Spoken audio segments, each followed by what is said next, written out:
Hello, and welcome to a new series of content that I'm doing in place of some workshops that I used to do and in place of some ideas to help other writers out there to express themselves and express their art. I've been wanting to do this for a while, and I started trying to a while back, but I wasn't really happy with how those turned out. So this is the first in a series of new videos and programs to try and help people who are looking to write or looking to express themselves just for fun, for their own well-being, or to actually develop their writing skills with the view of publishing. Whatever your reason for writing, I have always found that writing is very therapeutic, that writing is very helpful, and that one of the most important things about writing is that it links people. Anybody who writes something down and then chooses to share it with someone else links that person and themselves with what they are thinking and feeling and doing. And anytime that happens, people feel less alone. And so right now is a great time to start thinking about writing or expressing yourself in a variety of different ways.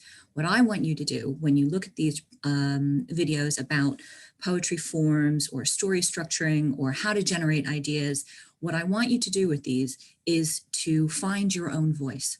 So that's why the first one here is called How to Use the Writing Prompts, Finding Your Voice. Everyone has something worth saying, and everyone has something that's worth hearing. So what I'd love for you to do is to be able to use these writing tips and prompts to help you do that, help you find your voice. So without further ado, here we go.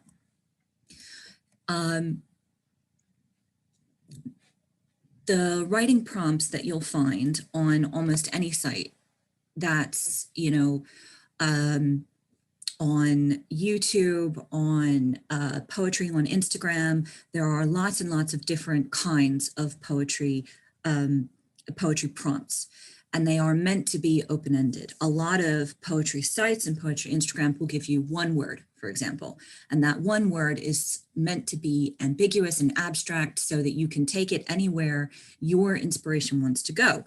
Sometimes you have more than one word. Sometimes you have a sentence stem or a photograph or a concept, an idea, an emotion. Any of these things, anything can be a stimulus for writing. The more ambiguous and abstract it is, the more you can make from it. You could use the same word or stimulus to write 5 different things, and you might only like one of those things or 2 of those things, but the idea is to generate what you're writing, what you're feeling, so that it expresses whatever it is going on inside. I will be doing several separate videos that are based off of this one that go into more detail about different types of stimulus. Things like idea generation from various different subjects, different forms of poetry like sonnets or haikus, ballads. If you've never heard of these forms, that's totally fine. Feel free to do lots of research on your own about different poetry forms before looking at a video. The videos will be more about functioning than history. I am by no means an expert on, say, Japanese poetry history. So when I do the haiku, it'll be about how to use the form instead of the history of the form, only because all the information that I could provide you on the history of different forms, you can probably find from somewhere else.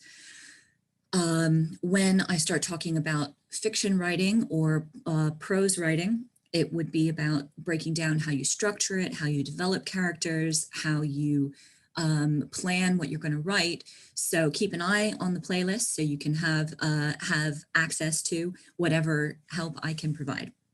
My own writing prompts, because I do provide them, I put on Facebook and Twitter and Instagram, and the links to my platforms will be in the description for this video and the ones in the future.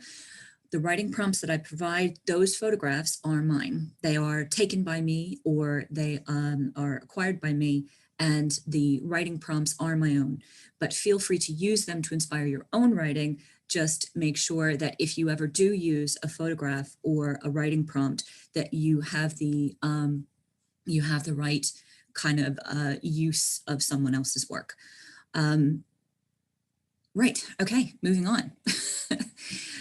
The writing prompts that I put up on my Instagram and on my Twitter are based on sentence stems and photographs together. So I will choose a photograph and I will choose a sentence stem in order to link with the photograph to have a kind of multi-sensory stimulus.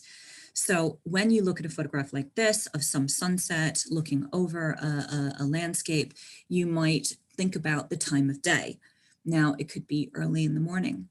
So early in the morning, I looked out on my balcony to see what I could see, and then you can go from there. You might talk about the closing of day, a transition time. You know, after sunset, I moved towards the window, watching the riot of colors. Anything that you do, you could talk about and open it with the time of day. Working with the time of day sets the scene and helps you decide where you go from there. You could also talk about the location. Now, obviously, the location for a photograph or the location for a sentence stem could be anywhere, and you want to use your ideas for something, say, in the parking lot or down the lane. Giving it a location means that people will associate different sensory images, different emotions with those things.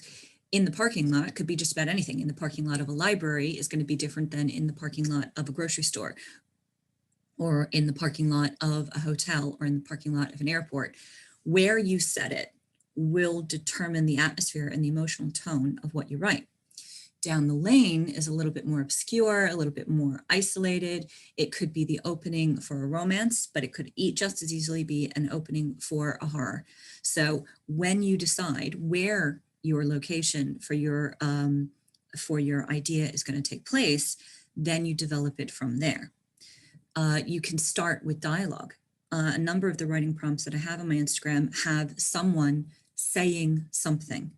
They open as a bit of dialogue that you can work up and figure out who they're talking to, why are they saying what they're saying, are they talking to themselves, why might they do that? You could open a story or a poem or anything with dialogue and then go from there.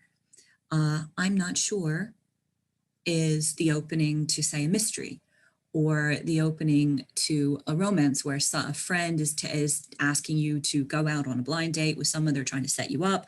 I'm not so sure could be used in that circumstance. I'm not so sure could be used by a scientist in a sci-fi novel where they're not sure if the experiment's going to work, or they're not sure where they're supposed to go next or how to arrange it.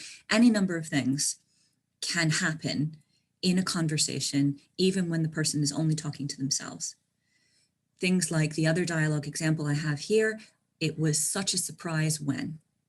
It was such a surprise when so-and-so decided to propose. It was such a surprise when the experiment went horribly, horribly wrong.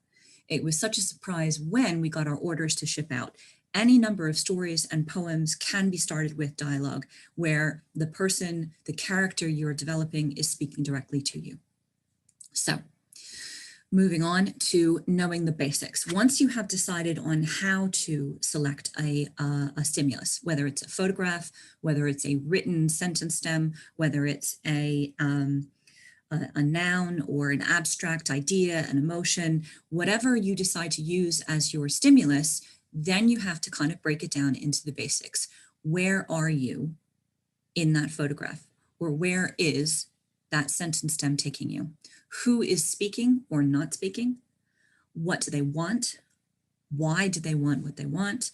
And what is stopping them from getting it? So knowing the basics of your poem, knowing the basics of your story or your idea will help you move forward. Being able to answer these 5 questions will at least get you started. I always tell all of my students, because I'm a secondary school English teacher, you have to plan. Free writing is fine. And if you are good at free writing, if your work that you produce from just sitting down and blurting words on the page, fantastic, do what works with you. But with almost every student I've ever taught, adult and teenager alike, I always ask them to try planning first. Because planning means that you know where you're going. And every time you get lost in your story, or anytime you get lost, you can go back to the plan and get yourself back on track. So knowing the basics, you sit down, you plan, where is your story or poem taking place? Who in your poem is speaking, or who is being presented in your poem? What do they want and why do they want it? What is stopping them from getting it? What is the conflict within that you are discussing? What is the conflict within the event? What happened to cause the event? All of those basics will help you at least know what you want to achieve with your writing. Right, photographs. Now, this is the one I'll be going into more detail next week when I talk about stimulus from photographs. But just as a basic rundown and a kind of a teaser about what we're talking about next, when you use just a photograph with no sentence stem and no abstract noun or emotion or whatever, you are taking a frozen moment of your own experience or a place that you've been, and you are using it to inspire that expression. Now, our memories that we use when we are writing, either poetry or prose or anything, our imagination that we use when we are writing fiction or when we're going further than that, all of those things are like mental photographs. So using a still photograph from a holiday, using a still photograph from an event that you're trying to commemorate or memorialize, any of those things will help kind of inspire the imagination, because you can, like a plan, go back to it, remember, and you can think about what happened right before you took the photograph. Why did you take it in the first instance? Everybody takes a photograph because they want to remember something, whether it's a location, a holiday, an event, a person. And so we take these photographs for reasons. So use that reason to help you. What happened to cause someone to take the photo, what led up to that moment, can be just as powerful as what's within the photograph itself. In the photograph, you can evaluate all the different things that are present. Anytime that you use sensory detail in your writing, whether it's poem, nonfiction, or fiction, using sensory detail helps make your writing more real. And especially if you're doing a genre like mystery or noir or action, adventure, fantasy, anytime you can add a description of something that is more normal, that everybody knows about, everybody has experienced, all of the unreal elements become more believable because they connect with the stuff that they themselves have experienced, and it brings them along for the ride on the stuff they haven't. People read to escape. People read to go places and meet people and know things that they have never learned before. So when they look at your description and they see something they recognize, they can put themselves in the story, and then they can believe the other things that happen.